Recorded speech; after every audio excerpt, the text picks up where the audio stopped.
So let me introduce our expert panel, or if I could say as of this morning, what's left of us. Mike Rohan, who you've heard before. Mike is the corporate director doing both leading the charge with New York City around the legislative pieces that I shared with you already. Mike was struck down yesterday with the dreaded COVID and is not in shape to join us today, but we've had so many conversations, I can represent some of where Northwell is going. I'll try to do it adequately, and you can be sure that Mike will be back in the future. And John Federico has a family emergency illness today. We're not sure that John's going to get back, but again, I've been working with John for 20 years on the evolution of West Park Healthcare Center, which and part of that whole story about how he's managed to keep, not just to keep that central plant running, but to keep it at a level of efficiency which has it close to the top of our benchmark charts. Is there. But for the rest of the group, Amir, are you with us? Are you able to join the call?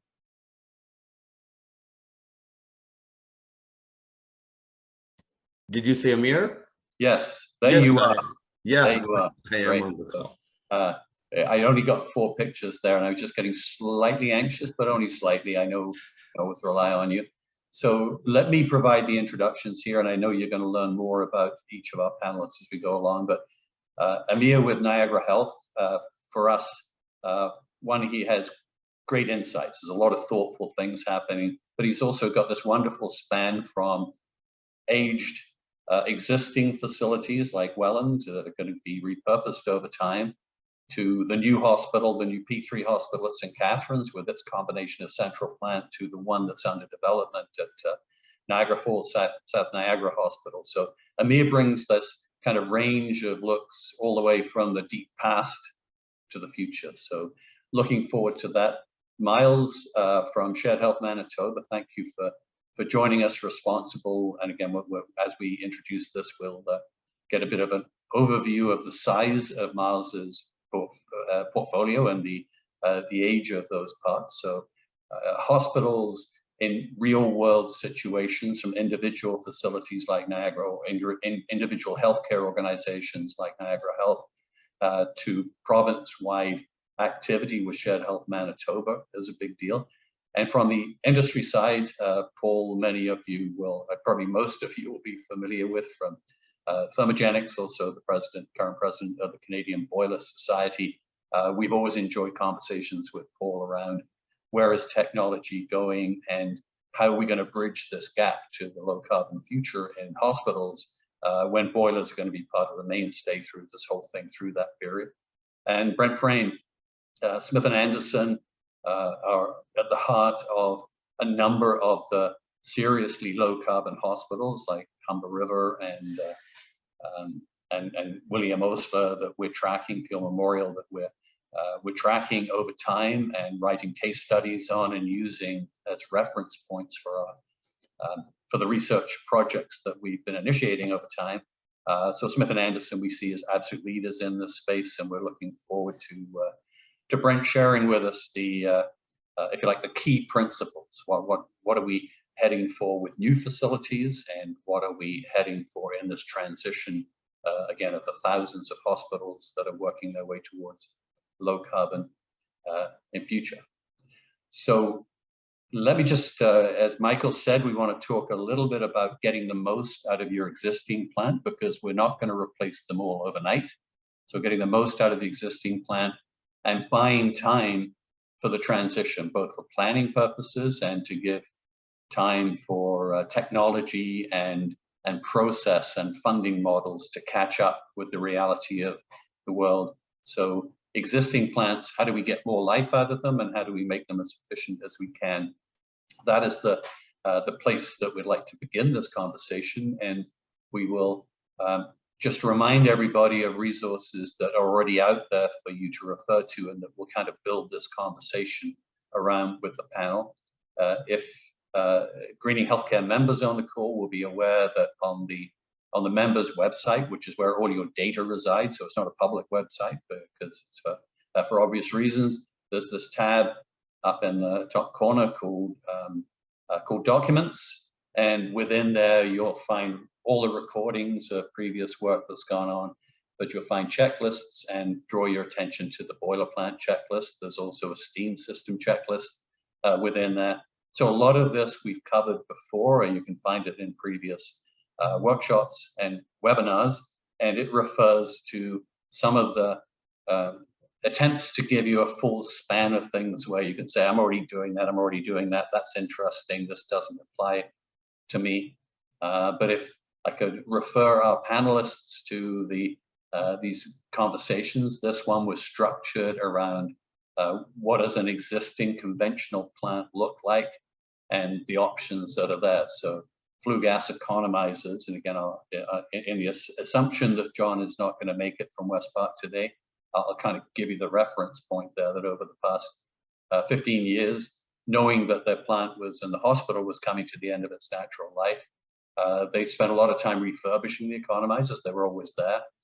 They did install a summer boiler, which took the peak off the old beasts there that are absolutely running out of life. We did have Carmichael install linkageless controls on 2 of the 3 main boilers. The summer boiler already had that. We do have modulating control. We've got with the feed water pump drives didn't work out. We didn't get to back pressure valves, but a lot of this was done to help extend the life of the plant the way it is. And sure enough, the hospital will be replaced, I guess, about a year from now. And he did it. They made it. We didn't have to spend money on a new plant that would then become a stranded asset. Plant operation and control. And again, we'd ask everybody to refer to this, what you're doing now, and which of these you think are the winners, you know, which are the things that can have a really good impact. So reset steam pressure control. Yeah, West Park was doing that particularly to the kitchen. So resetting and isolating. Steam line isolation, we did a workshop a year and a half ago with Markham Stouffville Hospital, where they shut down the steam lines to the fan rooms, and dramatic reductions in summer gas consumption. Sequencing of boilers to run the most efficient plants in the right way. So a lot of work that John did at West Park around increasing condensate return, because the lines go way out into the campus, and there were all kinds of losses that had to be dealt with on the way through that. So we've got the plant configuration, we got plant operation, and we want to talk a lot about extending plant life. Again, how do we keep these boiler plants that we've got today running efficiently and lasting long enough that we can segue nicely into the low carbon plant of the future, very often over time. It may not be one capital project. It may be we do a piece here and a piece there, and we're slowly upgrading the hospital, but we're working our way towards that. So I know there'll be conversation about water treatment, interesting in thoughts, Paul, that you may have, Adam, here about non-destructive boiler testing. Like, how do you figure out what shape the boilers are in right now? Do they have life left in them, or are they about to have nasty things happening? So you've got these resources within Greening Healthcare. You can reference them anytime you like. They're there if you weren't familiar with that. These are, if you like, a previous snapshot of the kind of areas to be explored. And now we really want to step into the first conversation with our expert panel. Once again, I'll remind everybody, use the Q&A button. Michael is monitoring that. The chat button we don't use for this purpose, but the Q&A we do. We will fold in, Mike's quite masterful at folding in questions at the right place, so there's a flow to all of this. And those we don't get to during this session, we commit to respond to with the panelists after the webinar is over. So please do use the Q&A, as we won't be back to the subject for a while. So it's time to grab the moment. But if we kind of run our way through the questions here, and the hypothesis is that even if we've got a brand new steam plant, likely because of the cost of gas, we're going to have to replace our boiler plant one way or another, piecemeal or all at one time within the next 10 years. What are the cost-effective things we can do right now, and how do we assure ourselves of the remaining life? So Amir, I'm going to start with you because mostly with this, it's relating to your older plants, but really would love to hear your thoughts on how St. Catherine's is doing and what kind of things you've been building into the new South Niagara Hospital to make that work. So give us your thoughts on this one, Amir. Yeah, so the cost-effective actions, basically the low-hanging fruit, you know, without even going into any redevelopment, the one thing we're doing right now is fan scheduling. So we are very actively working on that, rather than running everything 24/7. You know, we're actually decided not to touch the ORs, right? So the first thing is there's huge savings in the ORs. Let's go to critical care areas and try doing that. Those, we decided to put them at the back end because they get so complicated so quickly. So we're just looking at going through departments like strategic sourcing, like, you know, food services, like even P3, Project Co-Space, and then doing fan scheduling. And we think that we know that will save us huge. So initially we did one of those projects, and now we're looking at, you know, more complicated areas where we may have to put in dampers or, you know, whatever not to achieve those objectives. We think that'll reduce both our electric usage, but most importantly, our gas, especially in the heating season. I mean, load reduction will be good there. I think you also have a history with some of your older facilities of conversion from steam to hot water. Is that true? That is correct. We actually are also looking at right now in, say, for example, in Welland, trying to get rid of steam 100%, you know, like shut down the steam plant. The only thing it's being used for is, I think we're still using it for heating. I have a study actually ongoing right now to see how we can achieve that objective. And as you alluded earlier, right, it's step-by-step plan. Yep.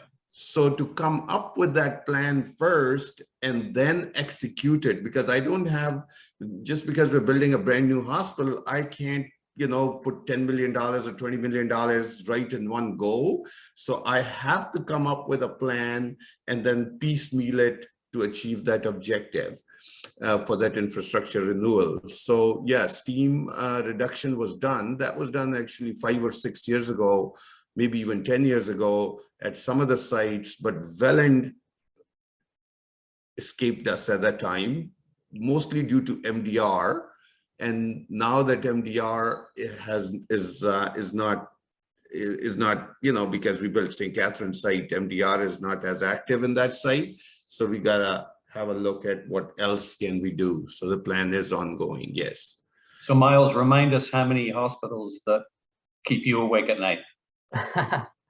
Well, I'm in shared health, and my role is sort of an overview role in Manitoba. And yeah, we report on 400 and some facilities, but within that, there's 10 major sites that consume, like within the Winnipeg area, the largest urban area.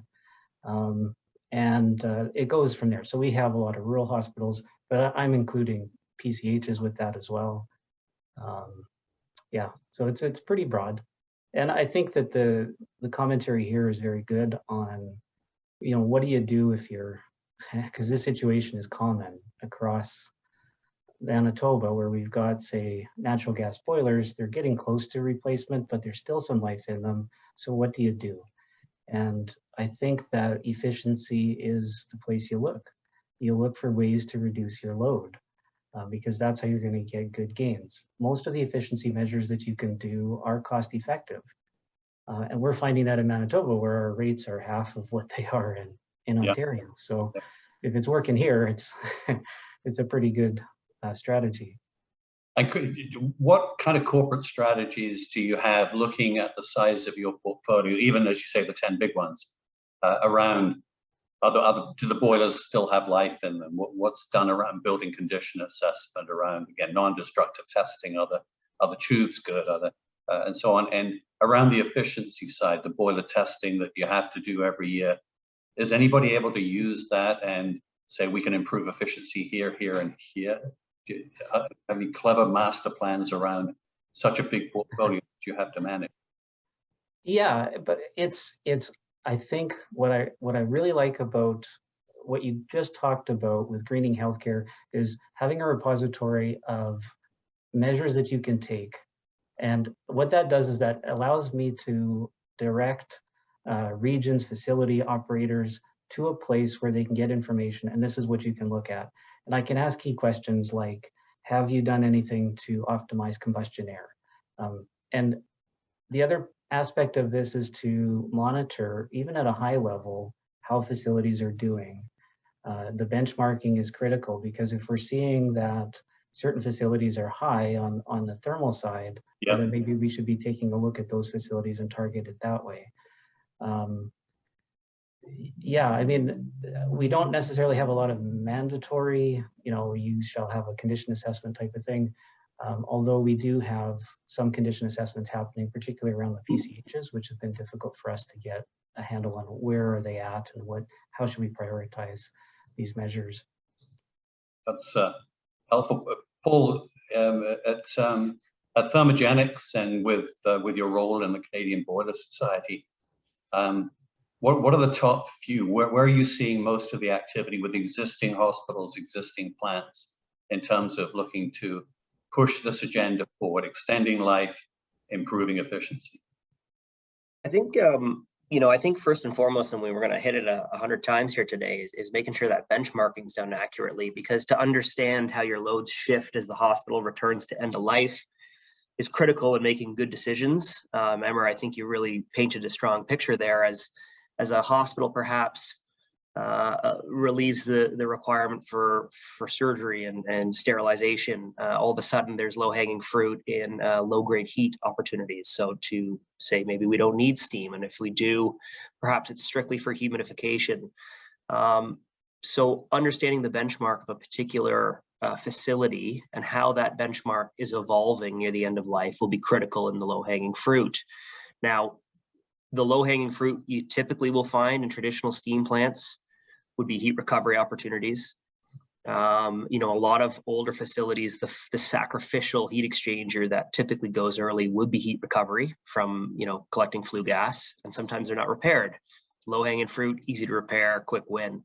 But also, again, as that load shifts, if there's an opportunity to provide condensing economizers, then it's a double win. You're improving your overall efficiency and also condensing some of those gases and reducing things like NOx in the plant. So I think you can't isolate one specific technology in that scenario, but to have a good benchmark of how your load profiles evolved will shine a lot of light on the best path forward. I'll probably come back to condensing economizers with you, Paul, and Brent, you too, on the new hospital role, because we still got boilers in there, and whether we're recovering all the heat that we could be, that we should be. And it's anytime you can get combustion efficiency up to and above 100%, that's got to be a good thing, right? That's definitely a step in the right direction. Brent, I'm going to leave you out of this piece of the conversations, because I got a lot of questions for you when we get to the future low carbon central plant. But Miles, interested just in kind of bouncing back on, if we know we're going to transition from, and we'll look at this a bit more, from a conventional plant, steam centric, to a newer plant, how much are you able to do as you're renovating your facilities to reduce the peak demand? Because that seems to be a key part, right? If we're going to put a heat recovery chiller in, we'd rather put a smaller one in, which means right now when you're doing energy efficiency work, we want to be focusing on things we can do to reduce the peak demand, because then the new central plant will be less expensive. Is there any part of that woven into the work that's happening within Manitoba right now? Yeah, well, and we have a couple examples of that where a boiler needs to be replaced, and we're looking at these options. So what can we do to go lower carbon? How can we reduce the cost? And I think it's important to understand the loads within the building. I think Paul mentioned that. It's got to be mentioned again that you need to understand what loads that are close to being able to be converted to a lower carbon technology. Can you take something from a high temperature system to a lower temperature system? Can you take something or isolate steam in some way so that you don't have to generate it for the entire facility? You know, those are things that are doable as you're approaching that infrastructure change. So we need to be aware of those. That's helpful. And Brent, I changed my mind. I'm going to pull you into this one. So yeah, Smith and Anderson looks at existing facilities as well. We know that.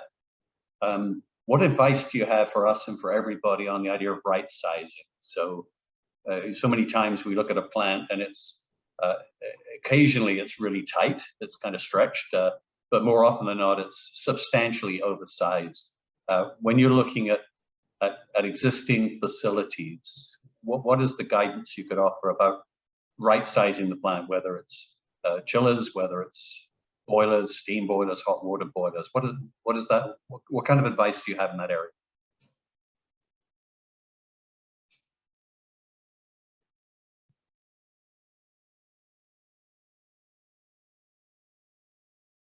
Brent, are you with us and on mute? No, we can't hear you, Brain. You guys hear me? Can you guys Now we can. Oh, Now okay. Perfect.